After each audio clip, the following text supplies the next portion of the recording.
जो होता है अच्छे के लिए होता है, एक छोटी सी और प्यारी सी कहानी। तो हेलो एवरीवन, मैं हूँ श्रद्धा सिंह। तो चलिए शुरू करते हैं। कई बार हमारे जीवन में वैसा नहीं होता जैसा हम चाहते हैं। हमारी इच्छा के विरुद्ध चीज़ें हो जाती हैं, पर समय बीतने के साथ हमें यह एहसास देने लगती हैं कि जो बात हमें उस वक्त सही नहीं लग रही थी, उसी बात के लिए आज हम ईश्वर का धन्यवाद दे रहे होते हैं। तभी तो कहते हैं कि जो हुआ अच्छा ही हुआ। जो हो रहा है अच्छा ही हो रहा है, और जो होगा वह भी अच्छा ही होगा।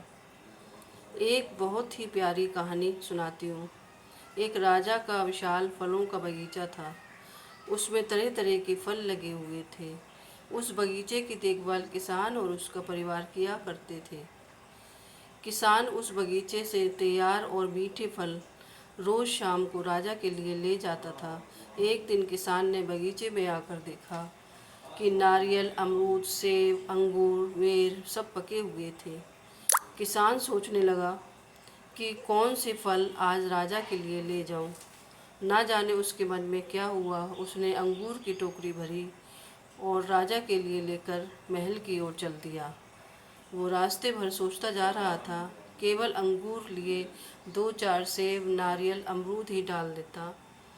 अलग अलग फल देखकर राजा कितना खुश हो जाता। सोचते सोचते वो महल के बाहर पहुंच गया। उसने अंगूर से भरा टोकरा राजा के सामने रख दिया और थोड़ी दूर जाकर बैठ गया। राजा किसी दूसरे ख्यालों में खोया हुआ था, शायद किसी बात से परेशान था, अपने ही ख्यालों में था। राजा टोकरी से एक अंगूर निकालकर खाता और एक खींचकर किसान के माथे पर निशाना लगाकर मारता। राजा द्वारा फेंका हुआ अंगूर जब किसान के माथे पर या शरीर पर लगता तो किसान कहता, ईश्वर बड़ा ही दयालु है। राजा फिर एक अंगूर किसान की तरफ फेंक कर जोर से मारता और जब वो किसान को पड़ता तो किसान फिर कहता, ईश्वर बड़ा ही दयालु है। थोड़ी देर बाद राजा को अपनी गलती का एहसास हुआ। वो सोचने लगा, मैं किसान के साथ कितना बुरा बर्ताव कर रहा हूँ और प्रति उत्तर क्या आ रहा है। राजा ने किसान से पूछा, मैं बार बार अंगूर फेंक कर तुम पर मार रहा हूँ और तुम्हें लग भी रहे हैं, फिर भी तुम कह रहे हो ईश्वर बड़ा ही दयालु है।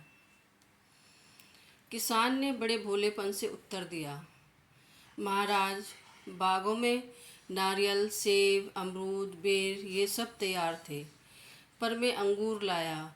मैं तो सारे फल भी ला सकता था, पर ईश्वर की कृपा से ही मुझे ये भान हुआ कि मुझे अंगूर ही ले जाने चाहिए। मैं ईश्वर का धन्यवाद देता हूँ, क्योंकि अगर मैं दूसरे फल लाता और इसी तरह आप मुझे जोर से मारते तो मेरा क्या हाल होता। सच में महाराज, ईश्वर बड़ा ही दयालु है। दोस्तों, यदि जीवन में किसी मोड़ पर सही या आपके हिसाब से घटित ना हो तो धैर्य रखना, क्योंकि समय अपने राज समय आने के साथ ही खोलता है और उस समय हमारे मुंह से यही निकलता है कि जो हुआ अच्छा ही हुआ। कहानी कैसी लगी कमेंट करके ज़रूर बताइए और वीडियो को लाइक, शेयर और सब्सक्राइब ज़रूर कीजिए। Thanks for watching.